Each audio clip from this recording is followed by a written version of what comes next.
Gracias, queridos amigos, gracias por seguir con nosotros. Estamos en las frecuencias de ABC Radio, la 760 de AM de Organización Editorial Mexicana, en el grupo Radio Turquesa, La Joya del Sureste, en las frecuencias de La Pantera, el Radio La Nueva República, por supuesto, nuestro hashtag Voces del Periodista, y bueno, en el canal de YouTube, el Club de Periodistas de México. Bueno, retomando, queridos amigos, con este tema importante, Jorge, antes de continuar y de que continúe el doctor, que nos explique lo que complete esta exposición de ideas tan importantes, sí, la reflexión en todo esto, ¿no? ¿Cómo Jorge? No? Insisto, creo que fue bueno que se llegara a un acuerdo comercial con Estados Unidos. Tú lo has dicho y lo voy a piratear ahora. Ni ellos se van a cambiar de casa, ni nosotros tampoco. Y no nos conviene pelearnos con ellos. Claro. Pero hay 2 o 3 puntos que me preocupan. Es cierto, se eliminó la cláusula sunset, donde el tratado se tenía que renovar cada 5 años. Eso ya lo quitaron. El tratado bilateral, si es que Canadá no se suma, el tratado bilateral durará 16 años. Pero se va a revisar cada 6. O sea, es una especie de cláusula sunset, me da la impresión. Se escribe sunset, medio disfrazada. Eso por un lado. Pero es un logro, Jorge. Sí lo es. Yo creo que sí lo es. En este sentido, y no soy pro cuestiones de capital extremo, ni yo creo que ya saben, ¿verdad? No es por ahí. Es porque yo creo que en el ánimo y en el ámbito del análisis nuevo debemos ir reconociendo esto, porque es una cosa que obviamente no es lo óptimo, pero es un paso, ¿no? Creo yo. Yo también, no sé qué o sea, en realidad sí, ahorita voy con ustedes. Pero si unas personas, por ejemplo, las de las armadoras de vehículos van a ganar $16 por hora, eso está genial. Pero ¿y los demás? Aquí habría que ver qué mecanismo hay, más allá de lo que decíamos en el corte, de que no hay esa disparidad. Qué bueno que los empresarios ganen, pero no a causa de la calidad de vida de los trabajadores, que sea una cuestión en donde todos ganen de una manera menos inequitativa que ahora. O sea, eso es básico, pero por otra parte también se va a tener que implementar instrumentos tanto legales como económicos para que precisamente esto se pueda paliar de alguna manera. ¿Qué sería? Porque es muy cierto lo que dice el maestro Jorge Santa Cruz, por ejemplo, con el campo, con otros sectores que no se han tomado en cuenta en este tenor, y para que no esté ese desfase o que ese beneficio pudiera decantar para los demás núcleos también productivos de México. Mira, vamos hilando un poco lo que decía Jorge, lo que dices tú. La industria automotriz, centrémonos en el auto es global. Tiene que haber una administración global.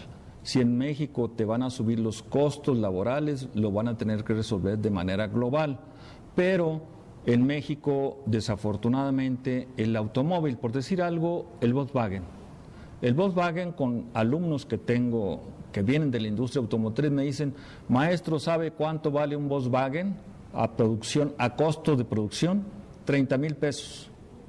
Y te lo venden 250,000 pesos. Es un robo. Es enorme utilidad de las armadoras. Sí, claro. Y es una enorme explotación de los trabajadores. Entonces, eso se tiene que reducir, definitivamente. ¿Sí? ¿Y quién lo puede reducir? Solamente Hacienda. Yo salí de Hacienda. Y de Hacienda la función es redistribuir el ingreso. La redistribución. ¿Sí? O de la riqueza. ¿Sí? Pero en los últimos décadas fue una acumulación de la riqueza para determinado tipo de clase social. Sí. Y además, perdón, en esto que dices que es tan importante, por ejemplo, es la redistribución, pero también un abuso en la captación. Y cuando captan y cobran impuestos, pero ni siquiera hay una cuestión de equidad en el reparto, pero también en la calidad del reparto. O sea, hay que exigir también en eso cómo viene la captación, hay que cumplir, pero también cómo van a cumplir ellos, independientemente de este criterio que tú dices que se debe de retomar Pues es una función básica del fisco, muy importante. De acuerdo al gran economista de todos los tiempos, David Ricardo, que fue el que creó la economía tributaria, que decía la función del fisco, la función de Hacienda es redistribuir la riqueza, precisamente para que no haya ni muchos pobres ni muchos ricos o pocos ricos, sino que las cosas se vayan estandarizando. Entonces, para eso son determinado tipo de impuestos que hemos discutido mucho aquí en foros inclusive, que si el Tobin Tax, que es un impuesto a la especulación, que si el impuesto a la riqueza que existió en la época del presidente Roosevelt en los Estados Unidos y existe ahorita en Europa, en Francia, en Alemania, en los países nórdicos, etcétera. Entonces, México tiene que entrar en una actualización y modernización fiscal, porque no podemos permitirnos continuamente fraudes masivos fiscales como son los Panama Papers, luego los papeles de Singapur, luego vinieron los papeles de Malta, etcétera. O sea, la clase empresarial mexicana no está pagando sus impuestos como debe de pagarlos. Entonces, este es el momento, ahorita con esta renegociación en base a los salarios, que se tiene que modificar también, actualizar toda la política fiscal. Toda la política fiscal no debe permitir el fisco, que yo salí del fisco precisamente de eso, el fisco no debe permitir que le evadan o le eludan los impuestos, porque yo te estoy dando un subsidio al capital. Y ahorita lo que necesitamos es un subsidio, pero al trabajador, no al capital, para que esto se vuelva a reequilibrar y México sea una potencia emergente, sólida, fuerte, bien distribuida y no 60 o 70 millones de pobres y solamente una veintena de multimillonarios. ¿Sí? Y aquí, perdón, que yo quisiera comentar esto, ¿no? O sea, es algo que en sus mismos países, en otros países, en los del gran capital, ¿verdad?, no lo hacen. O sea, no es que digan es que están en contra del capital, no, eso es que en los países que son característicos de la exportación de este modelo, ¿no? Pues ahí mismo no se permite que se tenga esta circunstancia de la que hablas, ¿no? Que no haya súper ricos. O sea, estamos hablando, por ejemplo, que haya un apoyo a la empresa, que apoya al trabajador, por ejemplo, que contrata a quien vive o quien puede estar cerca de sus centros de trabajo para que a lo mejor no haya tanto tráfico, en fin, cosas que se han ideado, pero de alguna manera que haya estímulos fiscales, pero no elusión fiscal, porque prácticamente eso es lo que pasa. Pues es lo que ¿no? ha existido. Se condona a costa de que estos pequeños y micros empresarios, esos sí están atrás de ellos, han cerrado, y lo he comentado aquí, una papelería, amigos, de toda la vida, desde que estaba yo chica, una papelería muy surtidita, muy linda, muy querida por los colonos, ¿no? De repente cerró. ¿Por qué? Porque no le alcanzaba para pagar al contador. O sea, porque con las exigencias, y ahí sí todo muy puntual. Entonces, que sea ese equilibrio es muy importante, doctor. Sí, sobre todo, te digo, no evitar que estos personajes que han evadido y que han eludido impuestos, yo sería de la idea, si yo estuviera en Hacienda, ahorita regresen todo lo que han, evadido o eludido. O sea, evadir es cuando no los pagas, eludir es cuando pagas una X cantidad. O que les permite, ¿no? O sí. Que está parte este grupo que se le conoce como la clase Forbes, realmente ahí en la Facultad de Contaduría y Administración hemos hecho los cálculos, pagan 18% anual de ICR, cuando nosotros pagamos una 30 o 35%, o sea, no es posible mantener una clase empresarial de ese nivel sin que haya la justicia fiscal.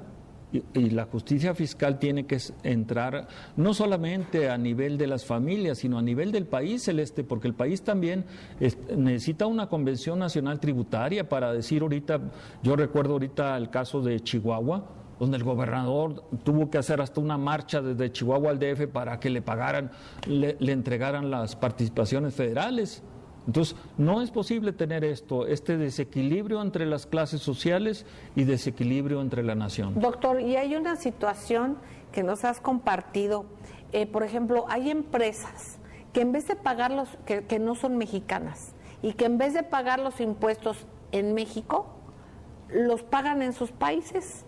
Sí, desafortunadamente modificaron la Constitución, el artículo primero constitucional, para decir que las empresas tienen derechos. O sea, realmente equilibraron el Tratado de Libre Comercio con los derechos de la sociedad mexicana. Entonces ellos evaden impuestos, o si les cobras, ellos pueden hacer un ataque a México desde los tribunales internacionales. Pero el problema es nuestro, el problema no es de ellos, es nuestro, que hemos permitido todo eso. El que se haya permitido. Jorge, vamos a ir a un corte. Déjanos con una reflexión para el regreso. Sí, que el futuro gobierno, el de López Obrador, debe tener clara conciencia de esto y cuidado, porque ya por ahí andan voces que le andan cantando cerca al presidente electo. Espero que él lo medite muy bien, pero hay gente que le anda cantando que ya quiten el efectivo. Al quitar el efectivo, evidentemente van a estar sobre el micro, el pequeño y el mediano empresario, y los otros, si siguen así. Bueno, eso esperemos que no suceda. Vamos a ir nosotros a un corte y no tardamos. Gracias.